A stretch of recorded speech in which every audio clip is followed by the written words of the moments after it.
Everyone, this program is being recorded and transcribed. Thank you. Good afternoon, and welcome to Transgender Employees in the Workplace. I am the Departmental LGBTQI Employment Program Manager, and I want to welcome you to our webinar today. To introduce our speakers, Sean Hoskins, an employee in the Office of Intelligence and Analysis, has been with DHS for 8.5 years. She is a core member of the production and dissemination process for the Intelligence Products Team. For the last year, Sean has been assigned to the National Counterterrorism Center on the Joint Counterterrorism Assessment Team. In that role, Sean provides emergency management support to the nation's counterterrorism mission. Prior to DHS, Sean was employed by the Department of Health and Human Services, the U.S. Army, and U.S. Navy, providing emergency management support as a contractor. Sean, a member of the DHS Board of Directors for the past 2 years, was recently elected as Vice President. Sean also leads the new Transgender Working Group. Sean is the founder of 2 INA employee associations, PRISM and GEM. Her future plans involve establishing another employee association for INA employees with disabilities and neurodiversity called DNA. Sean is a past recipient of the DHS Secretary's Award for Excellence and was nominated for 2 additional Secretary's Awards in Diversity Management and COVID-19 Heroism. Our second presenter, Erin Westphalen, an employee in the United States Citizenship and Immigration Services, has been with USCIS for 6.5 years. Erin serves as a personnel security specialist on the oversight team in USCIS's Office of Security Integrity Personnel Security Division. Prior to their federal appointment, Erin worked in the same office as a contract employee. Erin, a member of the DHS Board of Directors for the past 2 years, was recently reelected as the board secretary. Erin served on the USCIS COVID-19 contact tracing team for 2 years and received the USCIS Torch Award for superior achievement in contributing to the development of USCIS as a high-performing organization, positioning USCIS as an employer of choice. Erin recently submitted a proposal for gender-neutral bathrooms across DHS to one of the department's newest initiatives to tackle facilities infrastructure improvement projects. Now we will hear from our speakers, both of whom are innovators and trailblazers, diligently working to make the Department of Homeland Security workplace more inclusive for all. Thank you. I yield now to you, Sean and Erin. Thank you. This presentation is about an oppressed minority group and will include discussion of sensitive topics that people may have a disturbing personal history with. Topics will include anatomy, surgery, sex, offensive language, violence, and suicide. We haven't included anything that is expected to cause problems, but everyone has a past that we can't anticipate, and some people will receive these topics differently from the intended view. If anyone has an issue at any time, please let a facilitator monitoring the chat know about it or step away from the presentation until you are ready to continue. Thank you very much. Some presentation objectives. A few goals for this training that we have is we want to give the overview of gender dynamics and to provide a basic overview of how the transgender community fits within the rest of the LGBTQIA+ community. We want to give you an informed basic understanding of what the whole transgender thing is. Now, we could have just easily thrown something together with some do's and don'ts, but we feel providing a comprehensive webinar such as this will be a much better approach.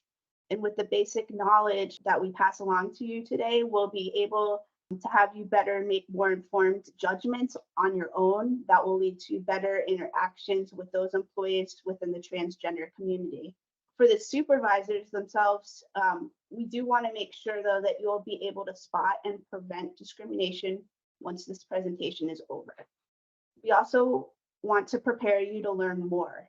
Don't be afraid to ask questions, ask for those additional trainings. Education is important. Now that we've discussed what we'll be talking about in the presentation, for the most part, let's just go and take a moment, go through what we're pretty much not going to be talking about. We won't be covering the rest of the LGBTQIA+ community, except if it intersects with transgender topics. DHS Pride is available to present on any topic related to the LGBTQIA+ community if requested. We won't be engaging in any type of hateful comments, but we'll attempt to answer any good faith questions as best we can. These 3 points are extracted from a guidance document OPM released on March 31st of this year. The government is committed to giving everyone a fair chance of success throughout the employment life cycle. Application to retiree. No discrimination, no hate, no danger in the workplace.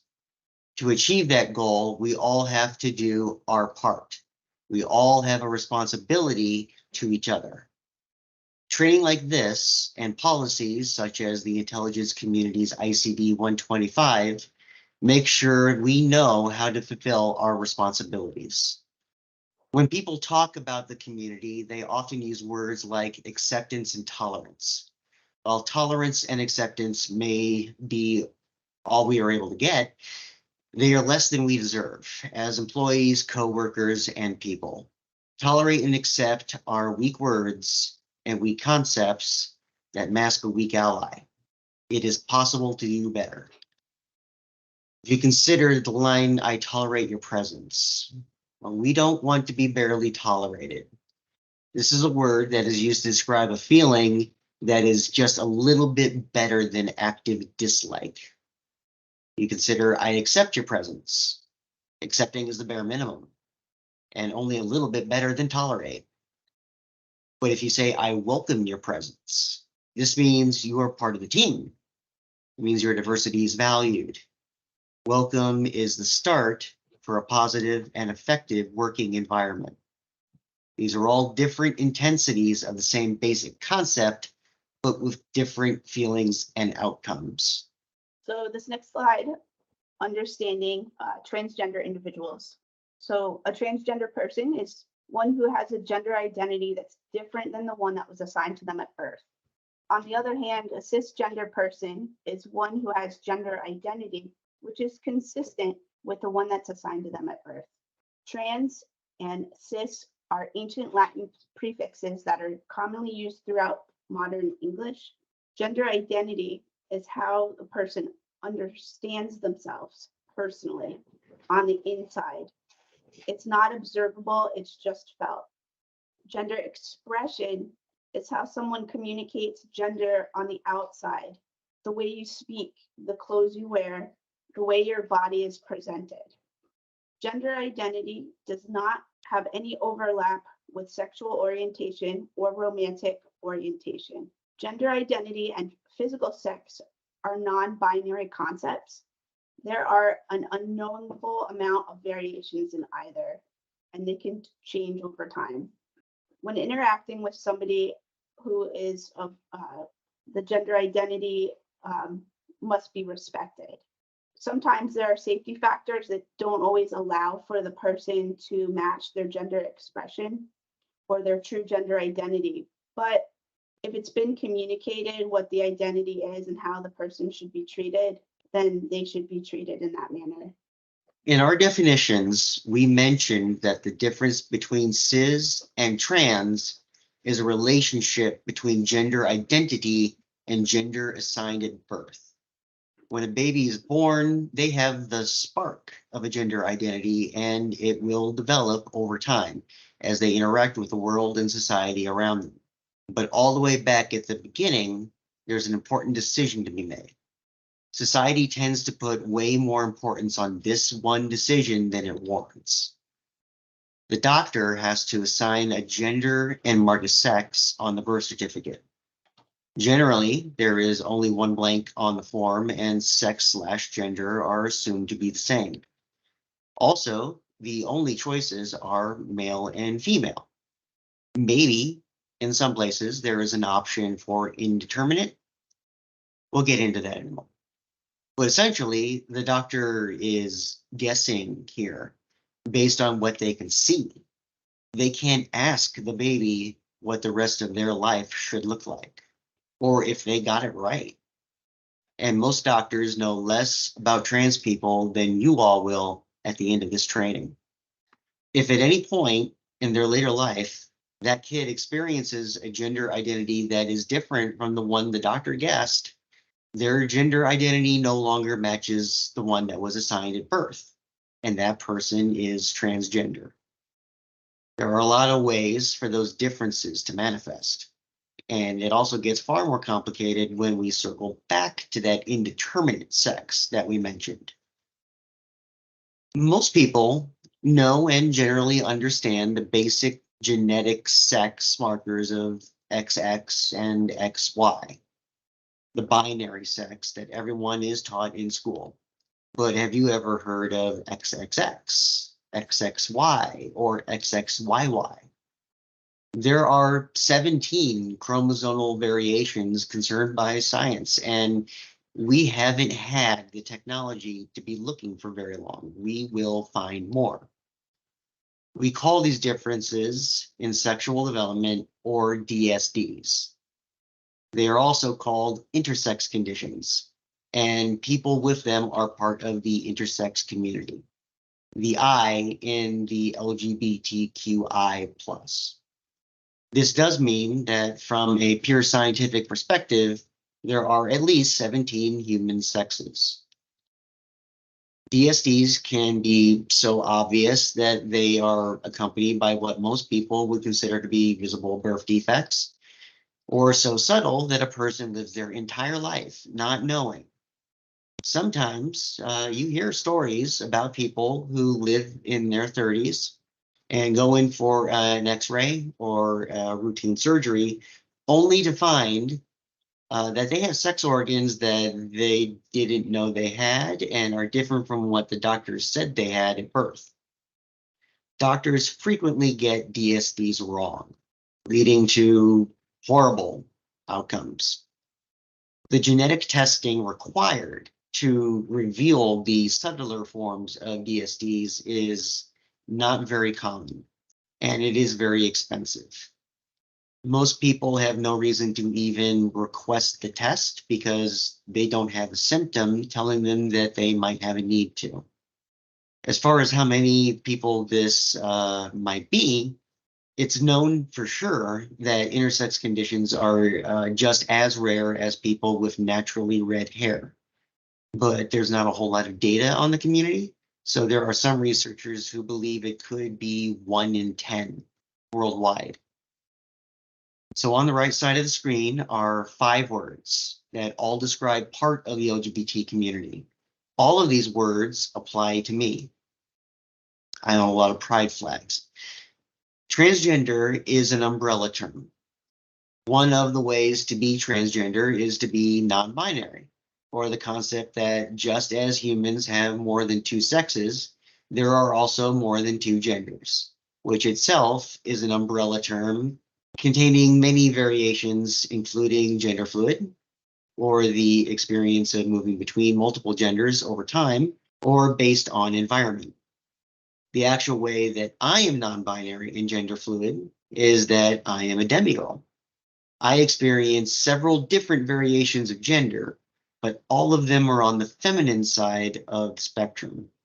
And since that isn't what the doctor guessed 35 years ago, that is what makes me transgender. I identify as both a transgender woman and a non-binary demigirl. I also put lesbian up there as a bonus to illustrate that sexuality and romantic attraction are a completely different conversation all on its own. It is also possible to have sexual and romantic attraction that are different from each other. I ran out of room to put it up there, but lesbian is my romantic attraction model. My sexual attraction model is actually pansexual, but it rarely ever comes up because lesbian usually covers it more of the time. So to illustrate, this can might be the key to understanding trans people in simpler terms. This can has some perfectly good, beautiful carrots in it, but the can itself is labeled peas. There's nothing wrong with carrots and cans that contain carrots. And there's nothing wrong with peas or cans that are labeled peas. But those carrots aren't peas. Some labeling machine in a factory assigned that can of carrots as being peas and put a label on it that would affect how people treat it all the way until someone looked inside. There is nothing you can do to change those carrots into peas. You can change the label. You can change how you think about the can. You can change what you call the can. Being transgender isn't too much of an issue when a person realizes who they really are and starts transitioning. But if people around them won't accept the reality of what is inside and act accordingly, there can be a lot of problems. We were specifically asked to have this one up front. Pronouns are a core part of a person's lived experience in society. They are how we refer to ourselves and each other. Every language treats pronouns a bit differently. But in English, we have some words that are gendered and some that aren't. And using the wrong pronouns intentionally is both actually incorrect and offensive in many cases. You should always use the pronoun that a person has told you to use for them. If you don't know what pronoun to use, there's no harm in asking. It can be done discreetly. If you use a pronoun that is wrong and get corrected, just quickly apologize and move forward with the correct pronoun. There's no need to make a big deal out of it. In emails, it helps to have your pronoun in the signature block.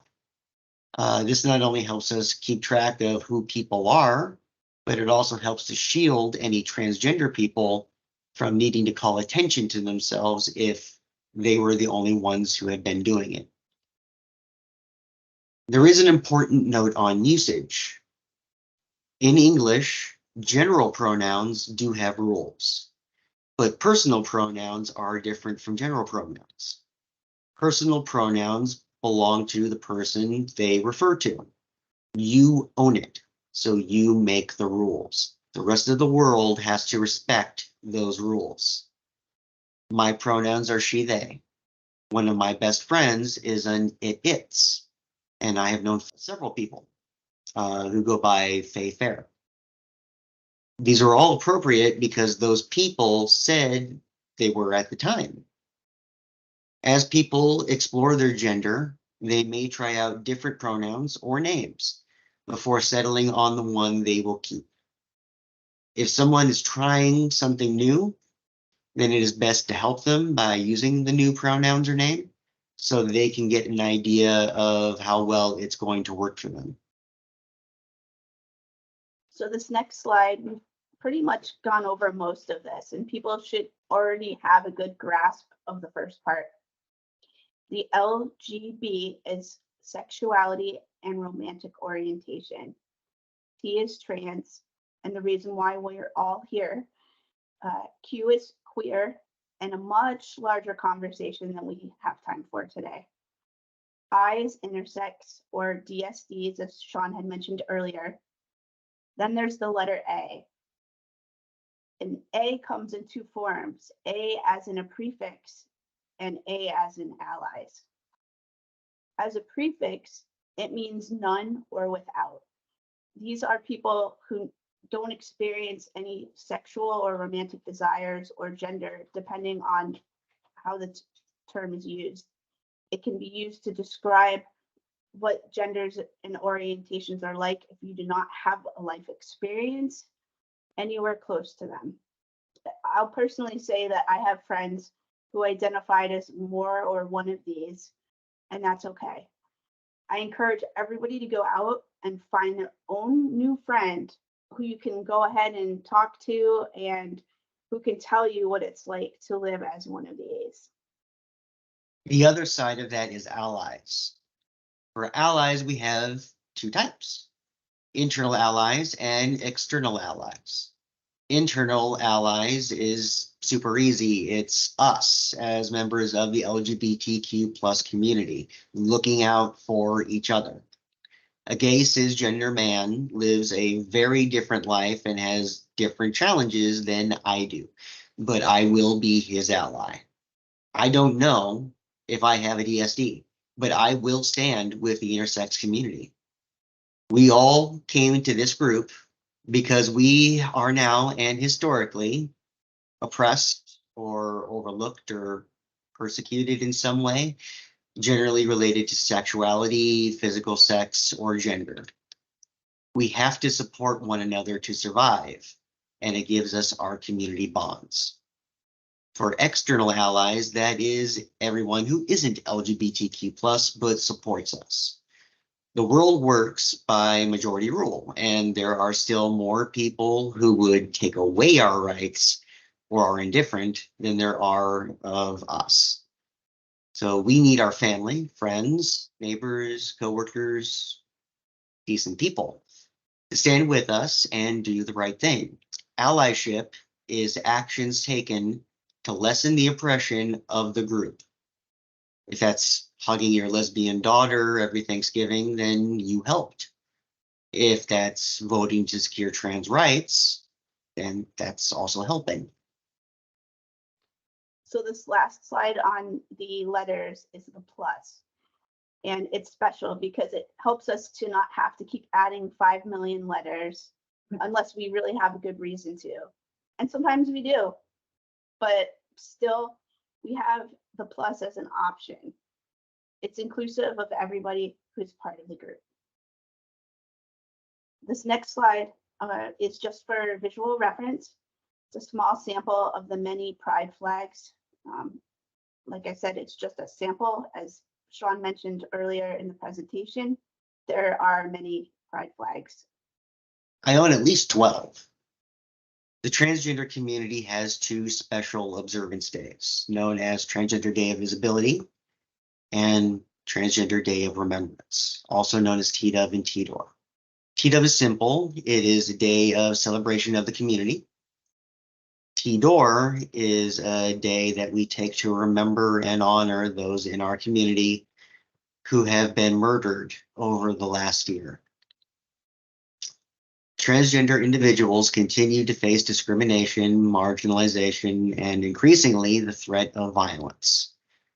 At least 45 transgender or gender nonconforming people have been killed in the United States in 2023, the majority of whom were Black and Latinx transgender women. Globally, 375 cases of reported killings of transgender and gender diverse people between October 1st, 2022 and September 30, 2023. And that's in 37 countries. These are just the reported murders, with a known transgender person as the victim. The true scale of the problem is unknowable. I've also included pictures of Zoe Zephyr and Danica Rome, who as lawmakers are among the most visible members of our community. Dysphoria is the feeling when someone examines their gender identity and feels that something is incongruent with that gender identity. Something is just wrong. It could be something they did, like accidentally speaking in the wrong pitch of voice for a moment and quickly correcting. That still comes with a bit of dysphoric feelings for a while. It could be someone else calling you by the wrong name every time you meet them, even though you have corrected them multiple times. And every time you hear your old name, you can't help but feel a bit wrong because that isn't really you. Could be a subtle background feeling that something is wrong, but you can't identify it. Like imagining your favorite brand or something that has a direct competitor, you have a mental image of what their advertisements and product look like, and then you swap the main colors. Just wrong. It feels wrong. It's a minor change. It doesn't hurt anybody. Some people won't even notice it, but that's wrong. Sometimes that's dysphoria. Dysphoria does have an opposite, gender euphoria. This happens less frequently, but usually is when something radically affirms your gender in a unique way that would not apply to another gender. For a trans feminine person, putting on a bra, especially the first time, can give you a feeling of this feels right. Not necessarily this feels good, but this feels right. For a trans masculine person like Aaron, it might be swimming topless and in a men's bathing suit. What causes me dysphoria can be the same as what gives another person euphoria, like the way Aaron and I feel about facial hair. There is also a complication here in that the term gender dysphoria is extremely close to the name of a real mental health issue called gender dysphoria disorder that is tangentially related, but are absolutely not the same thing. The criteria for a medical diagnosis is extremely different from the basic feelings associated with just gender dysphoria. Confusing these two can lead to real harm, so be careful. It is important to remember that being transgender is not a mental health issue or a sign of a mental health issue. So presenting is the action of gender expression. A person presents any gender they wish to, such as a drag performer will present in a different gender for entertainment purposes, while a closeted transgender person will present in a congruent expression for reasons of safety and discretion. In most cases, people like to present their true gender identity, and it's been shown that being allowed to do so is good for a person's mental health. Being forced to present in an incorrect manner is a major source of dysphoria. Passing is simply the concept of succeeding at presenting. People completely believe the presentation that you are putting out to the world. Everything is really up to the person doing the presenting. And it's important to note that passing can be vital to safety in some instances. So in psychology, phobia is meant as definition is as a fear. And in the scientific fields, phobia is referred to as a strong aversion, such as hydrophobic fabrics that repel water, but not in the LGBT context.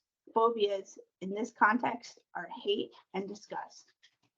Transgender people are subjected to more crimes and more police scrutiny than any LGBTQIA+ subgroup, and also the general population. Of course, there are other groups that have similar issues, but also remember intersectionality comes into play, and the fact that there are people who fit into multiple oppressed groups at the same time. Also, currently, there are a lot of legal situations to where states are looking to legally restrict transgender individuals, and it is not safe for them to be in those areas. Good example of that with the whole legal thing is that my job includes a travel component going all over the country to police, fire, and EMS conferences. But there's at least 21 states where it isn't safe for me to go. I'm the only team member facing these restrictions, and it obviously makes the whole team less effective. The next slide is going to have a lot of statistics on it.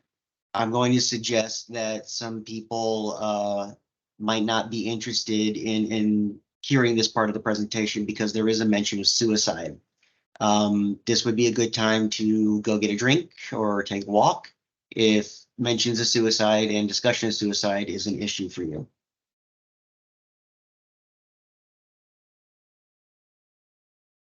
This is data from 2015. We use that data because in that year, there were multiple surveys with similarly worded questions and similar data results, which means the data is likely to be reliable. Of main interest is the fact that 90% of us have been harassed at work, and that 46% of us have attempted suicide at some point in our lives. The general population suicide attempt rate at that time was 1.6%, and the LGBT population, 10%.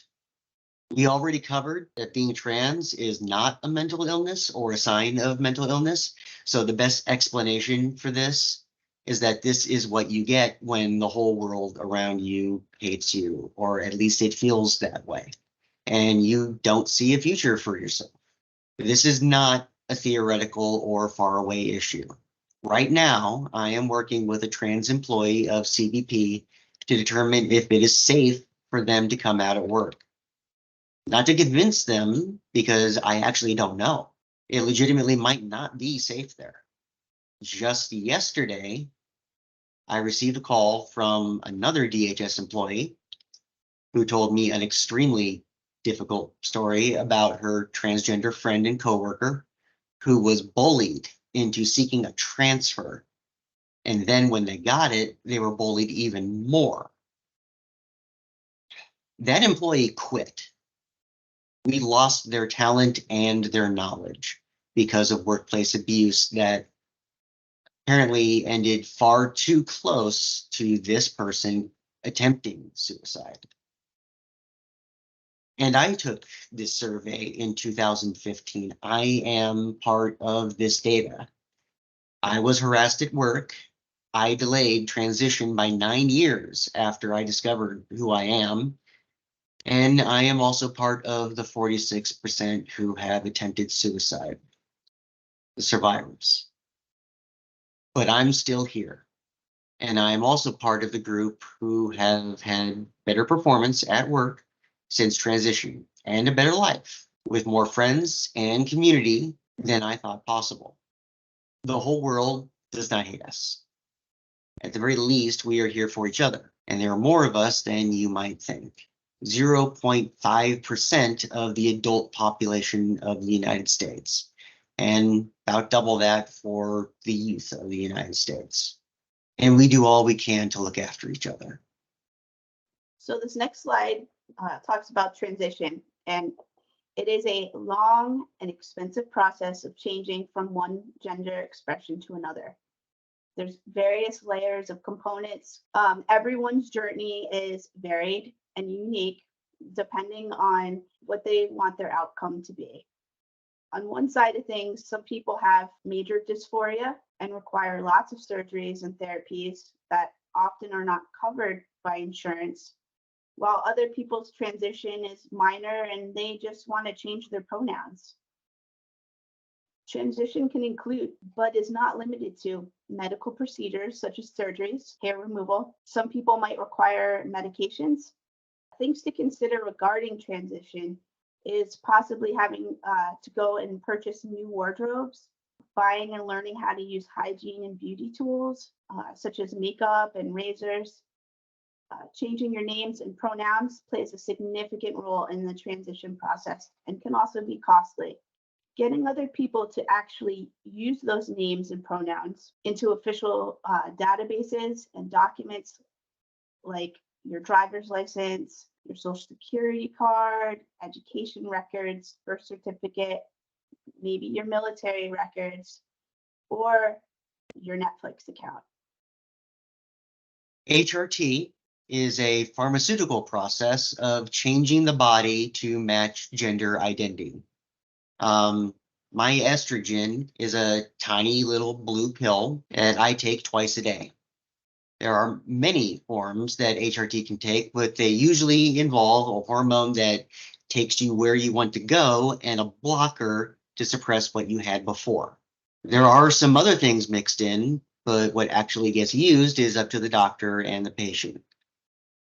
The effectiveness of these medications is dependent on any other health issues a person has going on, like diabetes, patient's age, genetics. similar factors to that. That'll have a large impact on how the body will respond to HRT. Some changes on HRT are permanent, while others are reversible if a person stops taking the medication. Importantly, the medications with permanent effects are almost never given to minors. The main medication given to a transgender minor is a puberty blocker, which is a type of drug that was developed for other medical conditions and happened to be useful to us. It slows down or stops the progress of a person's natural puberty. The idea is that this gives the person time to decide if they are really right about their trans identity before committing to a puberty, and to alleviate the dysphoria caused by going through the wrong puberty. The other big thing about blockers is that they can be stopped. The person will immediately go back to the puberty they were originally going to have. Absolutely reversible. Blockers do not cause any changes. They just stop the changes that were already going to happen. The biggest point to address about HRT is that it's like any other medication. It has side effects, and sometimes insurance won't cover it. It's also important to recognize that the hormones involved are commonly prescribed to cisgender people as well, notably menopausal women who may require estrogen supplements or progesterone. Gender confirmation surgery is intended to transition parts of the body that the hormones can't really help much with, generally large and prominent structures. HRT is subtle and slow. Surgery is dramatic and fast. There is no one surgery designed for transgender transition. When someone asks if a trans person is going to have the surgery, they're asking a flawed question. There are potentially hundreds of different surgical procedures that could make up a person's transition, and the ones that person needs are tailored to the individual. Some people never have or even want any surgeries. Some people have medical conditions such as being on blood thinners or have an allergy to anesthesia that medically disqualifies them from having surgery, even if they wanted it. They still can't have it. There are often arbitrary limits put on receiving surgeries by insurance companies who would prefer not to have to pay for them, and also some doctors, such as the ones who would require a specific body mass index before approving a person for surgery. Even though research shows that BMI is marginal reflection on surgical outcomes, and that BMI largely has been acknowledged as flawed for a long time. As with HRT, a lot of surgeries are not covered by insurance. And the side effects, recovery times, can be extensive. For example, a trans feminine person receiving bottom surgery will likely need 90 to 100 days before returning to work. This presents problems in seemingly unrelated areas, such as the availability and limits of leave hours and long-term disability. Even IT systems generally have policies that will remove a person's profile and data after a certain time period is over, and it's usually less than 90 to 100 days. So transitioning at work can raise a lot of questions. And one example will be, say, will the transition employee be able to present their true gender with the clothes that they already have on hand? A person transitioning later in life, for example, might have just started acquiring their wardrobe, whereas somebody who is transitioning earlier in life may have been building up their wardrobe with appropriate clothes for years.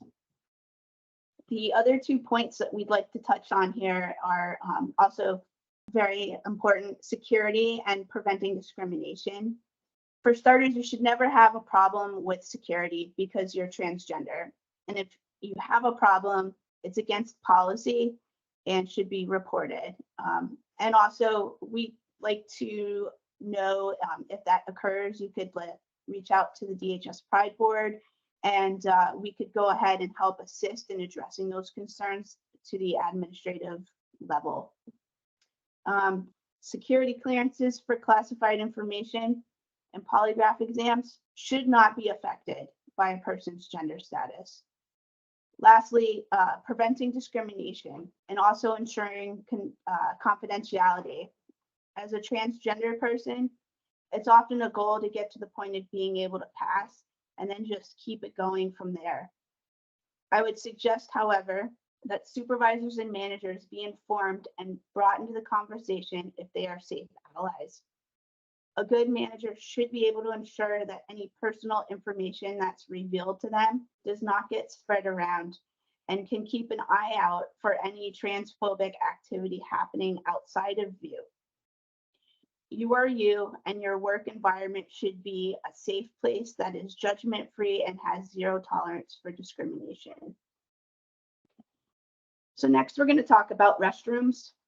Super clear and easy. Transgender employees are people, and people are human. They're going to know where they need to be and what appropriate facility is right for them to use. Currently in the works, as mentioned, the initiative for the gender neutral bathrooms, it's currently in with OCHCO, and they're working on the next steps on how to get the ball rolling with regards to the gender neutral bathrooms. Names. Well, first we have to introduce the concept of the true name and the dead name. True name is a name that a transgender person may change to as part of transition, and the dead name is the old name they were transitioning from. Using a transgender person's dead name is called dead naming, and it is unacceptable. Changing a person's name at work should be no more difficult than changing the name of a newlywed person. That process happens frequently and should have well understood procedures. A legal name change document may need to be provided in the same way that a marriage license is required to change a name. Wherever possible, there should be an attempt to informally change names, such as in IT systems. We do have resources at DHS Pride to walk people through some of that process. And then there's the actual legal process with the government of changing your names, and that's complicated. Every state and sometimes different counties have different rules for how that's supposed to be, and I don't know where you all are. So some other best practices to keep in mind is acknowledge mistakes, apologize, correct yourself when using the wrong pronoun. Don't make a big deal of it. It's just a mistake. It's going to happen. Move forward in the conversation, perhaps follow up later with the person if you really feel strongly you need to. If you're talking to someone and they misgender the transgender employee, go ahead and just correct them. It's just a little reminder, making the mistake in misgendering can go a long way and can be a reinforcer of showing that correction there, shows others within the workplace that there's a proper way to have inclusivity and support the transgender employee. People will be getting our names and pronouns wrong for probably the rest of our lives. I hope not, but hopefully not as often. We don't have time to make a big deal about it every time it happens. I know I've had coworkers who have been like, oh my God, I'm so sorry. Oh, I'm sorry. And you waste more time on the apology and going back and forth and being like, it's okay, it happens. Just apologize and move on. Next, don't ask about medical status. I know it sounds kind of weird, but it includes like hormone surgery. And it just goes without saying in the workplace. It just is a blurred line area that could slip into sexual harassment, and it could be a hostile work environment. Asking about the surgery is definitely wrong. And is also a question about the person's genitals, and it's just not something you should be asking about. Be careful about the things you say to make sure there are no unintended consequences.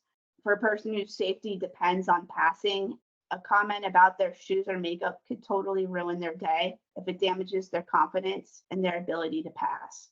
And any hint that they are presenting wrong could be a total source of dysphoria.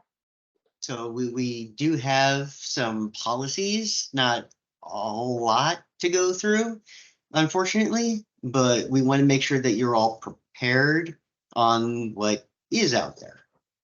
Way back at the beginning of this presentation, we mentioned the OPM guidance document that was released on TDEV this year. This guidance establishes the basic direction and philosophy that is intended when agencies create their gender policy, essentially orders them to start working on that policy if they haven't already done that. So there is a law that covers this. Title VII of the Civil Rights Act of 1964 and the Civil Service Reform Act of 1978 prohibit discrimination, harassment based on sex, including transgender status and gender identity, gender expression, sexual orientation, gender nonconformity, sex stereotyping. Law kind of covers all of that. The policy you're looking at comes from the Office of the Special Counsel, and the actual policy regarding the transition process and the protection of transgender people. Unfortunately, not DHS policy. Some parts of DHS, including the entirety of INA and parts of ICE and CBP and the Coast Guard, also fall under the purview of the intelligence community. Earlier this year, the IC created ICD 125 and also created a position in the Office of the Director of National Intelligence, responsible for coordinating transgender issues among the 18 intelligence agencies. This directive kind of lies in a middle ground of usefulness to the individual employee. As an ICD, it's expected to be followed immediately, but also it's not actual policy. The actual policies must conform to this. Also got some executive orders. Because what's a presentation without executive orders? Not a DHS presentation. We've got 14035. That's equity, inclusion, accessibility in the federal workplace. Seeks to create a government-wide initiative to promote diversity, equity, inclusion, and accessibility. Then there's 14091, addressing specific barriers still faced by underserved communities by requiring federal agencies to integrate equity into planning and decision-making. 13988. Preventing and combating discrimination on the basis of gender identity or sexual orientation. That one expands the discrimination protections previously offered solely on the basis of sex into the categories of gender identity and sexual orientation. And then all the way at the end, 13985. Advancing racial equity and support for underserved communities through the federal government, which directs federal agencies to evaluate whether their policies produce racially inequitable results when they are implemented. And they have to make any changes to ensure that any underserved communities are properly supported. So why did we talk about that one? It's not specifically about the LGBTQ community. It very much is from the aspect of intersectionality. Our community is inherently intersectional. It's not even possible to separate us from our other identities, whether it's economic, disability, race, anything else. Strength of the rights of all people is only as much as the community with the least or weakest rights. All this comes down to we all fear ending up on that Transgender Day of Remembrance list, but we have to remember that it's the Black and Latinx, all those intersectionalities, those are the ones who are getting killed. We're going to have to use what the trans community considers to be some extremely bad words. You're going to see them in a moment. They are specifically here for a reason. Languages change over time, and in the process, we find that some words bring on new meanings. For a very long time, gay just meant joy or happiness, but has become something very different. Queer is a complicated issue that is highly related to generational norms and personal experience. DSDs have had different terms, and as medical science learns more about what a DSD is and how they work, they update term. Transgender is a term that is often used interchangeably with the other similar terms that actually have distinct meanings, and which one is used most often has kind of changed over time. Words in red are slurs and should never be used. The first one is only acceptable when referring to planes or World War I British tanks, oddly enough, but it's highly offensive when referring to humans. The other four each have different meanings and origins, which make them inappropriate to use in relation to the transgender community. We found that some people who are using these words don't know they are slurs. We've highlighted them to inform you that if you are using them, you need to stop. And if anybody you come across is using them, please stop them. There's some misconceptions about the community. We'll try to clear them up. First, we aren't scary people. We're simply just trying to live our true lives. We are a tiny minority, and there's more of us than you might think.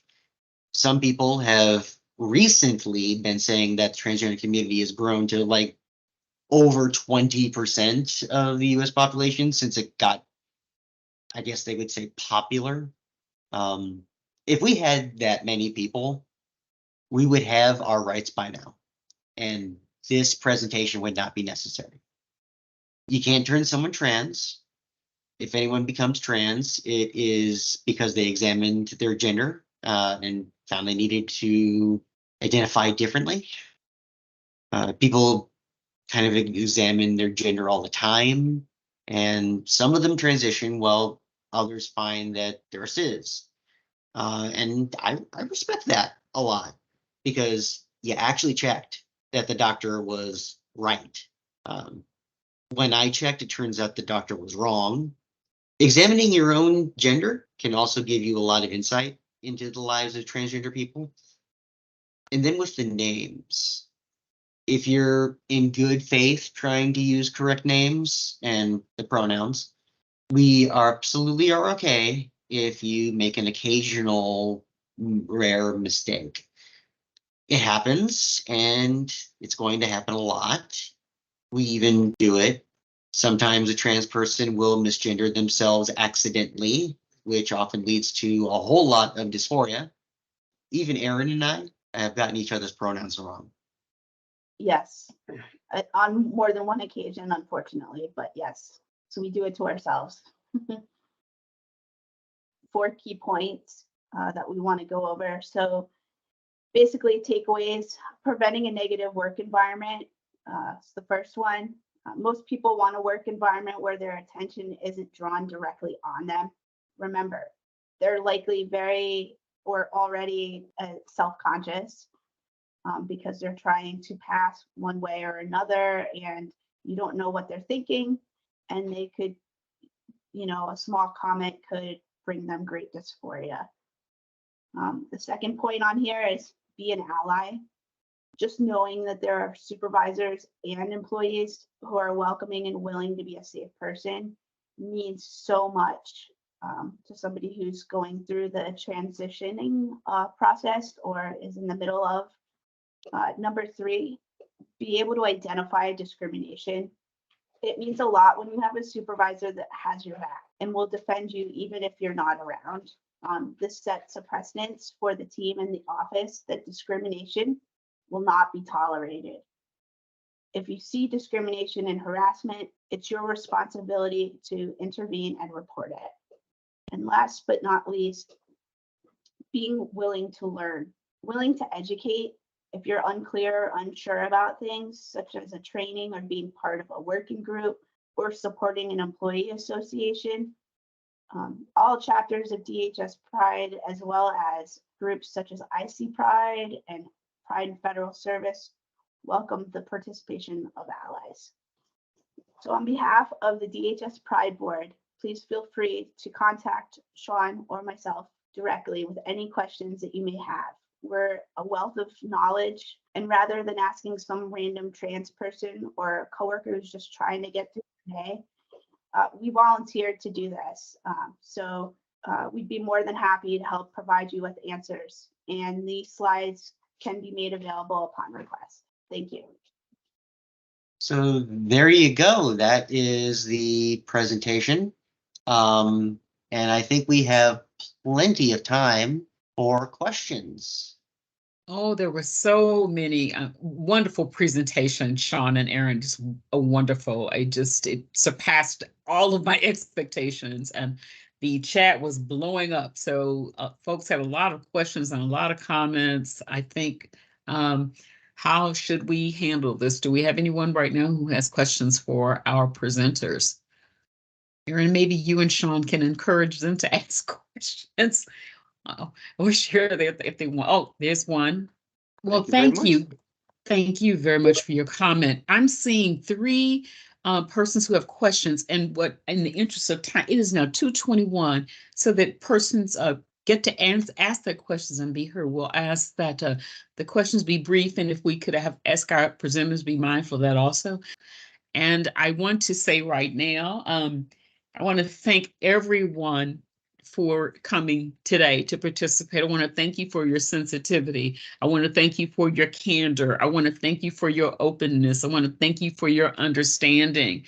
And I hope this has been a forum in which folks felt safe and you can trust in what you've heard and been able to share how you feel and that you were not judged. I want to thank very much Sean and Aaron for their patience. We got it done, you all. So, and it was well received. I learned so much from listening to both of you. I want to thank you so much for being great instructors, for being vulnerable and teaching us all a lot. At this time, I would like to introduce my director. I know she wants to extend a thanks to you. And are you still on the line? I know she might have had a meeting I to go. am. I would Thank you. not have left for anything in the world. Aaron, Sean, thank you so much for presenting today and teaching us about acceptance for transgender individuals overall. That it's been enlightening to all of us here today. As you could tell by the conversations and the questions asked, this is something that we need to learn more about and we need to grow.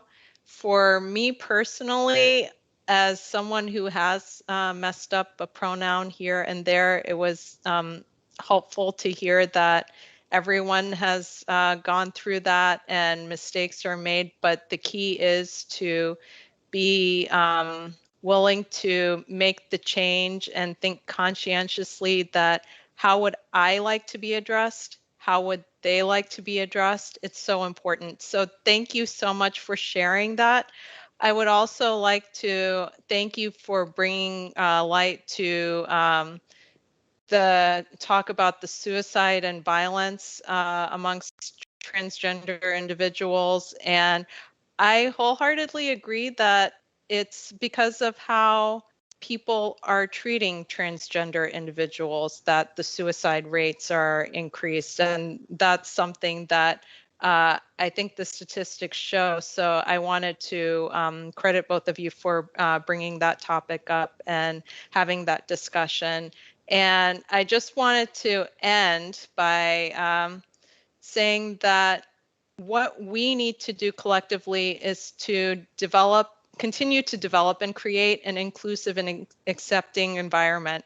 That is the best antidote. So I wanted to say that this has been a truly impactful presentation. We had, I think someone put in the chat, almost 186 people at one point. So thank you. I wanted to thank all of you who have stuck around. 15 minutes past. And with that, have a wonderful day. Thank you. And on that, we will take the comments, put those resources together, and I'll talk to the presenters and see about how to get the presentation to everyone. I want to say thank you all very, very much, and we are now adjourned. Thank you.